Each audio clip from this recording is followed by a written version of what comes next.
salaamaaleykum. kon ñi ngi fii ci biir garage bi vraiment ñi nga xamante ni ñoo ànd ak ministre bi di liggéey muy ñi fi nekk ci cabinet muy Ndiasse Issa Muntaga ak surtout nag Ousseynou ñu ñëw fii fekk si fi ak Mati ak Awa Diop ak Amza ñu ñëw fekk fi nag président Abdou Diakhaté mu ànd ak ñoom Idi ak seen mbokk regroupe Pape Diop bi ak seen mbokk regroupement bi yëpp ñu recevoir ñu fi pour ñu def fi setal ndax mbalit ñii ku dugg ci biir garage bi loolu ngay njëkk a seetlu te loolu di lu ñaaw ci dëkk bi di lu ñaaw ci garage bi. ministre bi nag moom ministre balaa muy nekk dara ministre des transports la olof nag dafa ne nit suñ nee ndax baax na dañ naan ndax mbokk yaa ko wax nit ñii nag ñooy suñu njaboot balaa ñuy commencé fenn war nañoo commencé ci ñoom gestu leen ba ñu xam ne ñoom. lu olof naan mbaam gàtt na waaye ci jur gi la bokk kon ñoom ci yëf yi la ñu bokk te ñoom ñoo waral mbaboor bi ci sunu ministère su ñuy def dara ci biir Thiès nag kon it jiital leen ci wax ceeg ñoom def ceeg ñoom seq ceeg ñoom teraanga loolu moom mooy li ñu war loolu mooy tax ministre bi wax Ousseynou waxtaan ak ministre bi ne ko nag commencé fii ci garage bi ndax chauffeur képp kuy dugg ci dëkk di nga jaar ci garage chauffeur moom mooy def liaison dëggante dëkk ak dëkk lépp lu ñuy def lépp lu ñuy war a doxal donc ci biir garage bi lañ koy war a commencé ndax nit ñi gis ko ndax nit ñi dégg ko jàngee ci roy ci ndax lii war a mën a sax ci biir Thiès yëpp ñëpp ñu def ci bu njëkk Thiès moo doon dëkk bi gën a set ci Sénégal waaye léegi Thiès bokk na ci dëkk bi gën a salte ci Sénégal te loolu nag ñàkk a taxawu ñi war a taxaw pour loolu la ñun nag sunu warugar mooy fexe ba yëf yi dox fexe ba yëf yi jëm kanam ba nga xamante ni ñun lépp loo xamante ni mën nañ ko cee jàpp ba nga xamante ni mbalit mi dina jóg ci dëkk bi ñu jàpp ko ci te loolu nag ci la ministre Thierno Alassane Sall taxaw ci la collaborateur am yu mel ni Ousseynou Diouf Mati Diène Awa Hamza ak waa cabinet bi yëpp ci loolu lañ taxaw pour que dëkk bi nekk fa mu nekkoon bu njëkk Thiès der nekk célébé yoonu Sénégal waaye Thiès it nekk la ville la plus propre du Sénégal et la ville la plus propre de l'Afrique de l'Ouest loolu daal moo doon kàddu yu ndaw yoo xam ne dinañ ko ci sànni bàyyi gars yi ci des Ousseynou ak président sànni ci seen kàddu pour ci lu ndaw lii ñu doon def salaamaaleykum wa rahmatullah merci bien. asalaamaaleykum wa rahmatullahi taala wa barakaatu mbooloo bi ñoo ngi leen di nuyu di leen fay di leen sant ci initiative bi dañ naan Ousseynou rek waaye déedéet du Ousseynou mbooloo la ndax Ousseynou rek mënul dara kii di nekk sama wat di Mati Ndiaye Awa Diop ngi nii Amza ngi nii Ndiasse ngi nii madame Diop ngi nii ak ñeneen ak ñeneen ak ñeneen Talla Muntaga Grand Issa mbooloo la bu dajaloo taxaw ne vraiment mënatuñoo supporter gis ay salte ci biir dëkk bi tey li ñuy gis ëlëm na sunu bët dem ba gis salte yu def ay sax ay jaaykat nekk ci wetam ay xale nekk ci wetam te ñëpp kenn umpalewul ne maladie épidémique lu mel ni ay choléra ak ay virus Ebola ak yooyu noonu salte rek a koy joxe kon nag liñ ñaan fagaroo gën faju balaa ñuy toog épidémie mel noonu di fi dugg nañ ñu ñaan yàlla musul ñu ci mais itam ñun ñi nga xam ne ñoo fi dëkk chaque jour di ko gis war nañoo mun tant soit peu wut suñu peu de moyens jëm fee jëlee mbalit mi yéena la rek parce que tey jii li nit di def ak ay milliards wala ak ay millions tey bu ñu jëlee suñuy bale ak suñuy peel jéem ci yaakaar naa dina fi jug y a un problème ici au niveau à Thiès par rapport au ramassage des ordures ñëpp xam nañ ko mais ñun suñu wàll ñun comme ñun li ñuy wax naan comme dañoo bëgg il faut que ñu wan nit ñi nekk di ñaan yàlla itam di wax mbooloo mi ak askan wi di leen wax nañ jéem a fexe seetal sunu gox ndax yaakaar naa jaamu yàlla balaa muy neex sax day fekk da ngaa wér te sa gox bu setul doo wér kon nag lu nu mel ñun Thiessois bëggatuñ koo gis fii ci biir Thiès te dinañ ci taxaw temm ànd ak ministre Thierno Alassane Sall pour seetal dëkk bi ndax dëkk ci dëkk bi defar dëkk bi moo ko gën maa ngi leen di sant di leen gërëm wasalaam.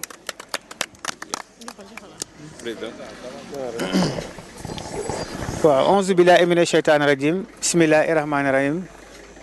mbokk yi fi teew maa ngi leen di nuyu kenn ku ne ci turam ak santam ci turu mboolem transporteur bu nekk ci gare routière bi mais ci turu mboolem chauffeur boo xamante ni yaa ngi jëfandikoo gare routière bi ñu ngi leen di dalal jàmm di am mbégte lool ci journée bu am solo bii nga xamante ni amal ngeen ko ci gare routière bi ci turu suñu ministre de tutelle muy le ministre Thierno Alassane Sall mu yebal leen fi donc au passage ma di ko nuyu di ko gërëm di ko jaarale ci yow Madaba mi nga xamante ni yaay chef de cabinet am di ko jaarale ci Ousseynou Diouf mi nga xamante ni moom aussi responsable politique la di fonctionnaire bu mag fii ci biir Thiès di ko jaarale ci soxna Mati Ndiaye madame Diène ak ñeneen ñi ngeen àndal ñëpp di wax ni bis bi ñun dañu ci bëgg pour beaucoup de raisons bi ci jiitu mooy fi mu jógee parce que bu ñu nee ñun transport la ñuy def Thierno Alassane di suñu ministre de tutelle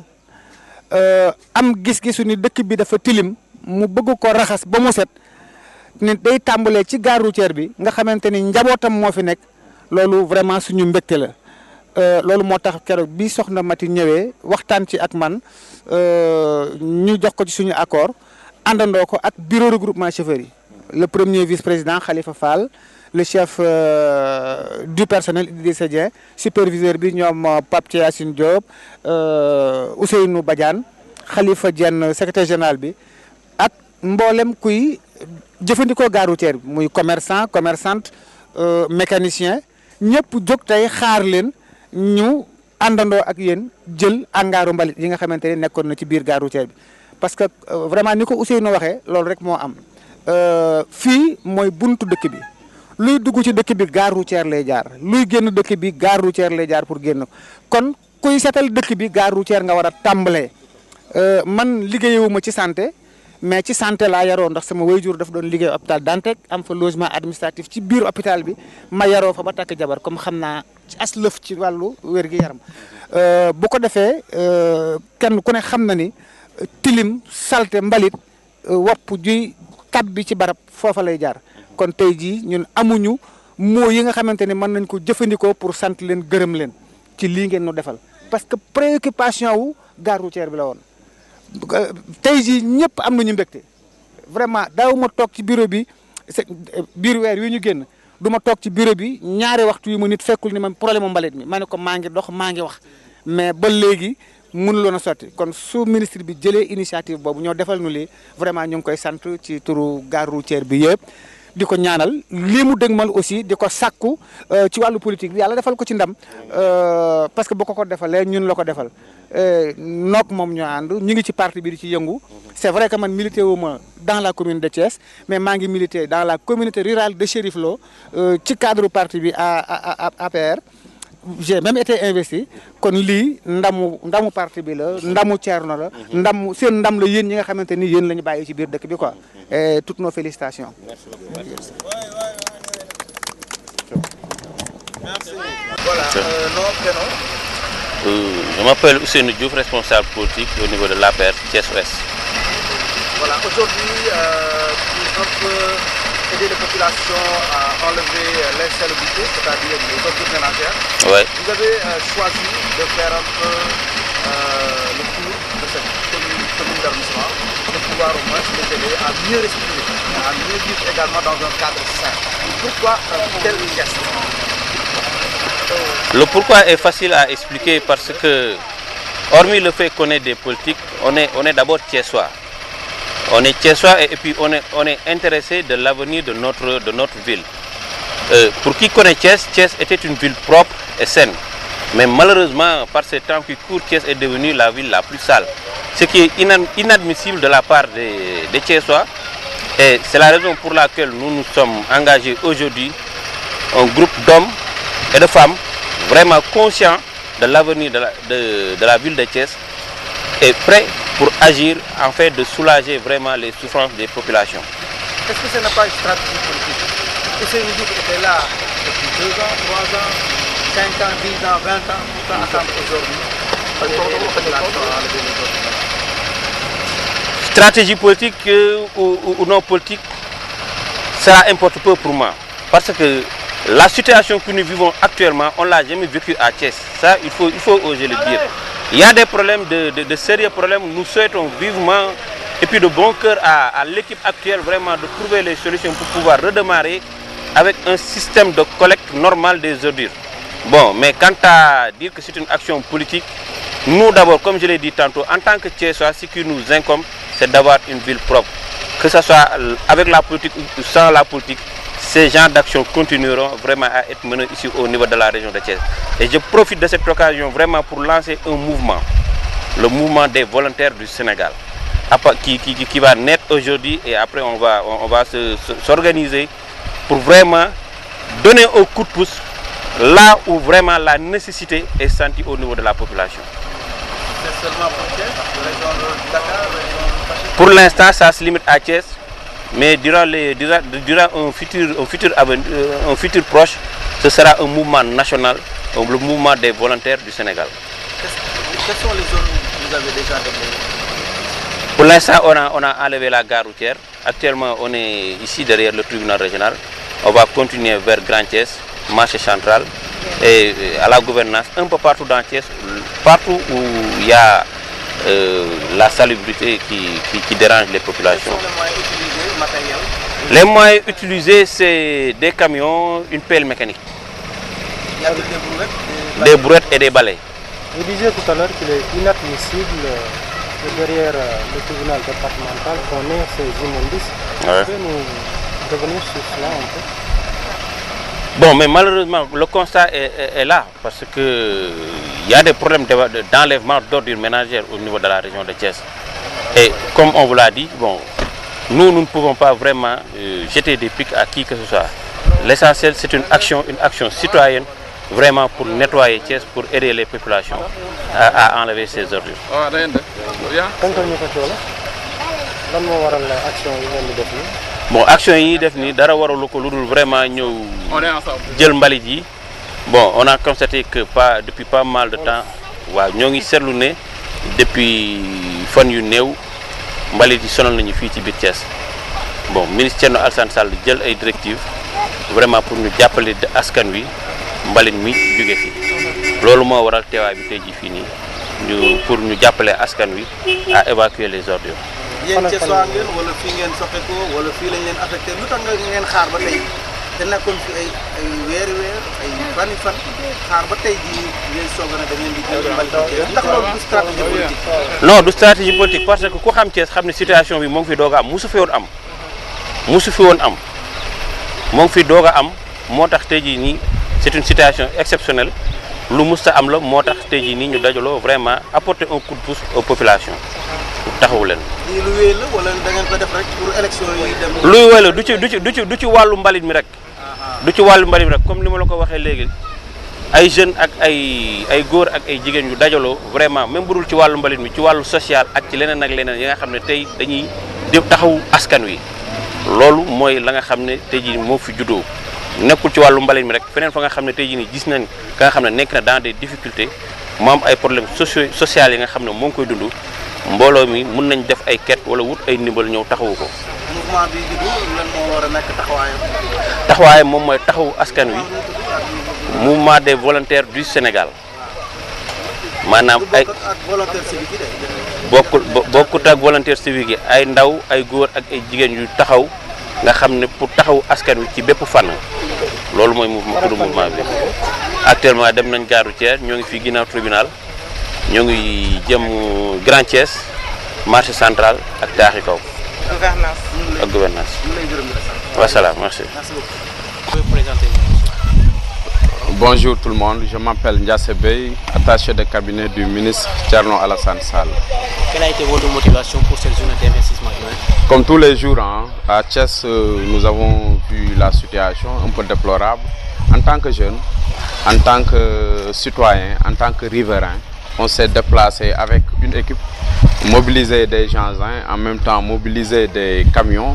pour faire déguerpir les saletés qui se situent au cœur même de la mairie, c'est-à-dire derrière le tribunal en centre-ville. Mais c'est tout juste raison gardée pour dire que nous continuons à mettre en œuvre Thiès comme autant une ville propre, une ville conviviale, une ville dont on voit tout le temps une nette approche de pouvoir vivre. Donc c'est ça qui nous motive aujourd'hui. Donc vous faites cette journée en collaboration avec quel niveau? Bon, on a l'appui du ministre Thierno Alassane Sall, en même temps de bonnes volontés comme Ousseynou Diouf qui travaille aux impôts et domaines, en même temps des jeunes, les Dao et les Massamba et autres. Donc se sont tous mobilisés derrière ces gens-là pour faire partir les saletés à Thiès. Généralement, c'est le travail de la municipalité. Mais comme vous le disiez, comme tu l'as si bien dit, hein, c'est un travail de la municipalité, mais la municipalité jusque-là ne fait absolument rien. D'autant plus qu'il paraît que Diatara, même l'adjoint au maire, était de passage pour dire qu'ils ont des problèmes de dette avec Total. Et si nous savons, et que nous savons très bien qu'il y a 150 millions alloués à l'assainissement, dont 20 millions de carburant et 50 millions de location de camions. Mais si on se trouve à cette situation et lui-même il se déplace pour dire qu'ils ont des problèmes de dette avec Total, ça cause problème. Et que ça montre vraiment qu'ils ont failli à leur mission de gérer la municipalité, de gérer la sécurité, de mettre nos rues propres, de mettre des lumières, de mettre aussi garant de la sécurité à travers la population. Tout ça, ils ont failli à leur mission. Quel est l'appel que vous lancez à la population thiessoise? À la population thiessoise, nous leur disons c'est le moment maintenant de choisir, de bien aussi choisir, parce qu'à 2 mois des élections, le choix que vous devrez porter serait un choix qui fera de Thiès une ville aussi propre, une ville aussi lumineuse, une ville dont c'est bon à vivre. Donc nous faisons appel à la population en leur disant que le meilleur profil actuellement, bon, c'est pas parce qu'on est dans le cabinet du ministre, mais c'est le ministre Thierno Alassane Sall. D'autant plus que nous savons très bien que tous les week-ends il est à Thiès. Il y a de cela plus de 3 ans, c'est un digne fils de Thiès. Il a fait sa scolarité à l'école Aliba, plutôt à l'école HLM. Après il était au lycée Malissi. Donc c'est un Thiessois à 100%. Il est né et grandi à Thiès. Donc il aime Thiès et tout le temps il est sur le terrain à Thiès pour voir ce que vivent les populations. Il maîtrise les quartiers de Thiès. Donc si on lui confie la mairie, je pense qu'il pourra faire beaucoup de choses pour le bien-être et pour l'intérêt général, pour tirer de Thiès de cette obscurité, de ces problèmes, de ces difficultés que rencontrent les Thiessoises et les Thiessois.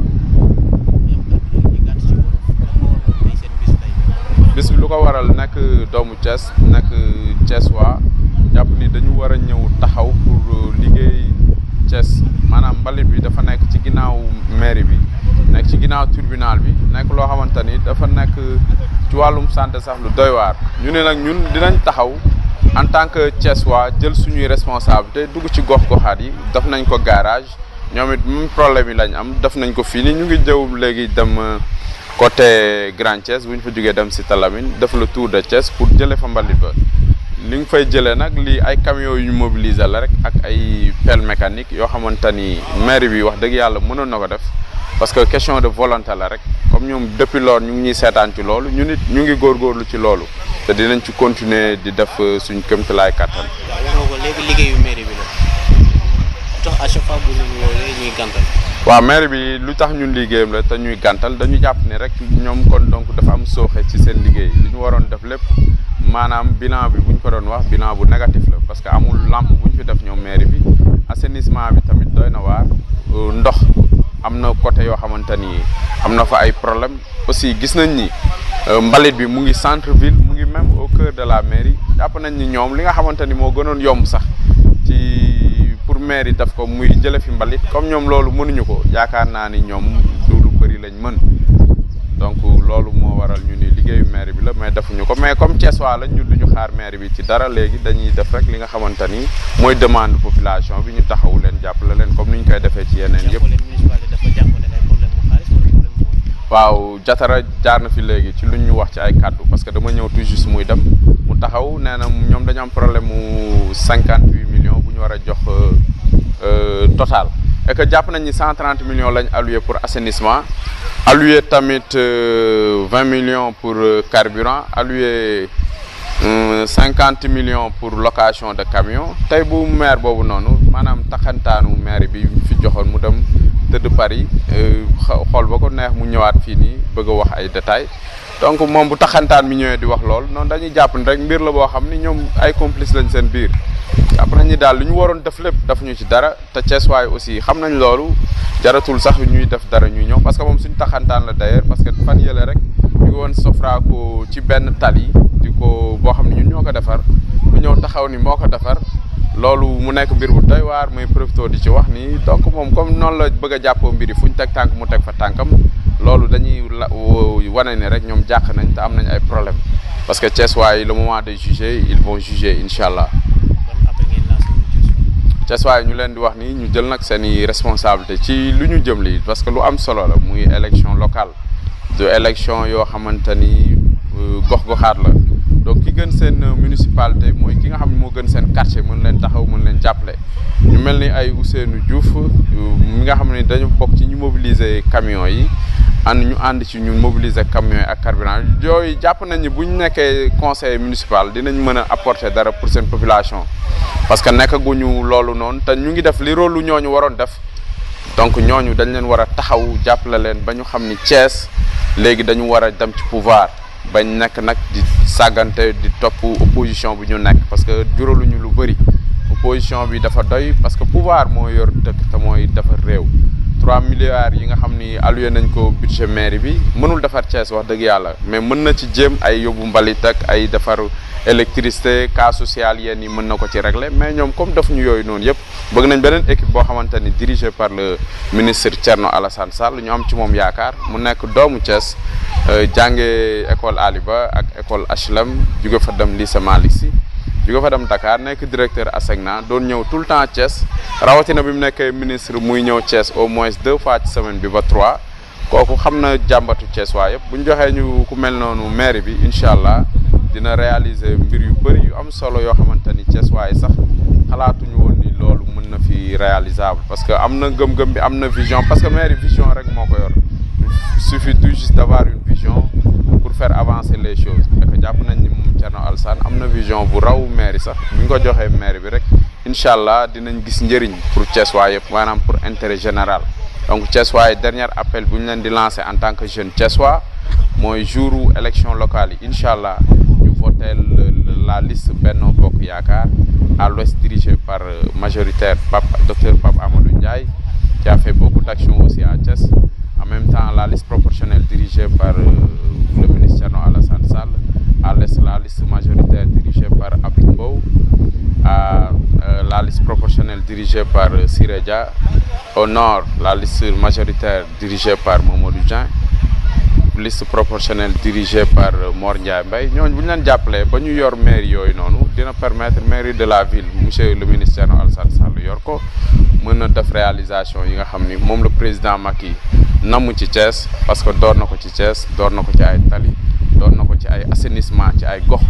door na ko ci ay appui financier ci ay femmes door na ko ci ay dons médical yu mu def yu bëri yoo xam ne def na ko à 4 reprises door na ko ci investissement humain door na ko aussi ci reboisement door na ko ci mbir yu am solo yu bëri donc kooku noonu ñuy ñaan rek Thiès waaye ñu gën ko bàyyi xel te dooleel ko ba mu taxaw ngir taxaw waa Thiès di leen gërëm di leen sant wa salaam jërëjëf. Je m'appelle Awa Barbosa, plus connue sous le nom de Awa Diop, responsable politique APR. Voilà, donc je vous remercie. C'est un acte qui vient répondre aux besoins des populations thiessoises. Parce que nous n'ignorons pas que les maladies sont là aujourd'hui. Ebola est là, les maladies diarrhéiques sont là et nos enfants sont vraiment exposés. Nos enfants sont exposés en général. Nous tous, nous sommes exposés. Toute la population est exposée. Donc c'est un acte fort qu'on a voulu poser aujourd'hui et c'est un acte qui vient répondre vraiment aux besoins des populations thiessoises. Vraiment, Thiès est insalubre et il fallait vraiment nettoyer.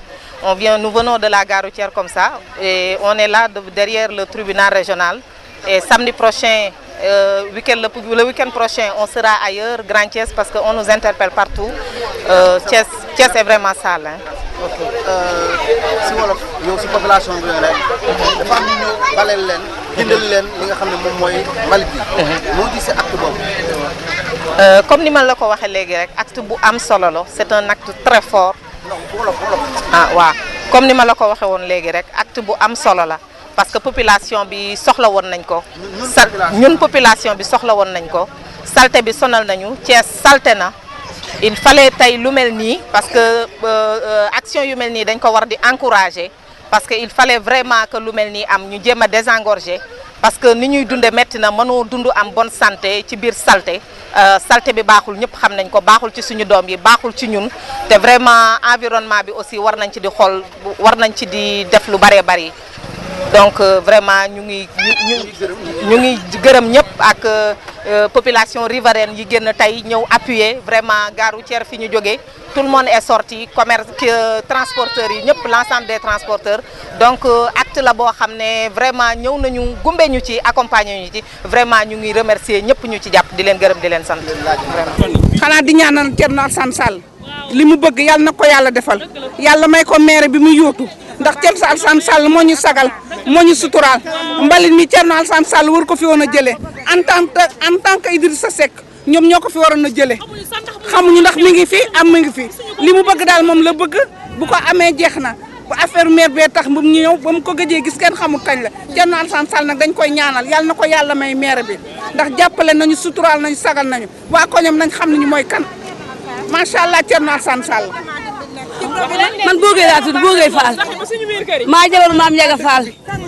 Thierno Alassane yi ci ginnaawam tey ba suba ndax tey jii lii bu amee ni moom la fu fan yëpp mu ngi xel gaa ngi bëgg a rey mu ñoo nooyi waa Thiès yëpp ñu ci ginnaaw Thierno Alassane Sall waa Thiès lépp ñu ngi taxaw rek pour jàppale Thierno Alassane Sall waaw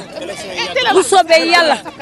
suñu carte yeeg suñu carte doom yeeg ñëpp suñu carte yëpp Thierno Alassane Sall lañ koy ci moom la ñu xamee élection ci moom la ñu xamee lii ci moom la ñu xamee leget gi ñun ñëpp dañ doon tëdd di nelaw léegi kenn benn jéeg tëddatul nelaw man moom tali ba sax xaw ma ko woon te léegi maa ngi génn grâce à Thierno Alassane yàlla na ko yàlla may li mu bëgg ci Grand Thiès yàlla na ko yàlla may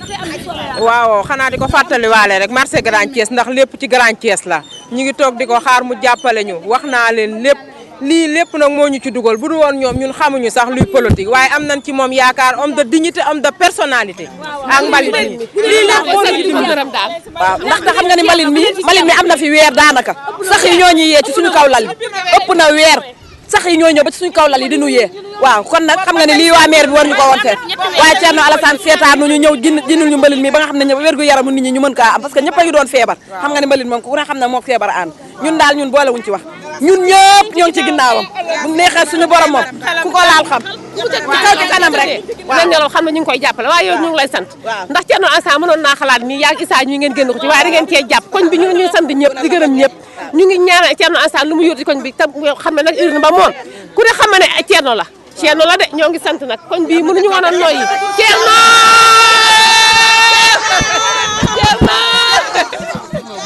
mbalit mi yàgg na fi dileem na ñu wax si tonton Issa moo xam ne moo tax ñu xam Thierno Sall ndax Thierno Sall ñoo wax koñ bi mu def lu baax wax lu baax te wat na tonton Issa bi yàqal ko dara nag waaw ndax lii mbalit mi ñu nekk nag kontaan nañ ci trop ndax jooyee nañ ko maire bi jooyee nañ ci métti nañu jooyee nañu kaas nañu mais lii na dem abal ñu mbalit bi na dem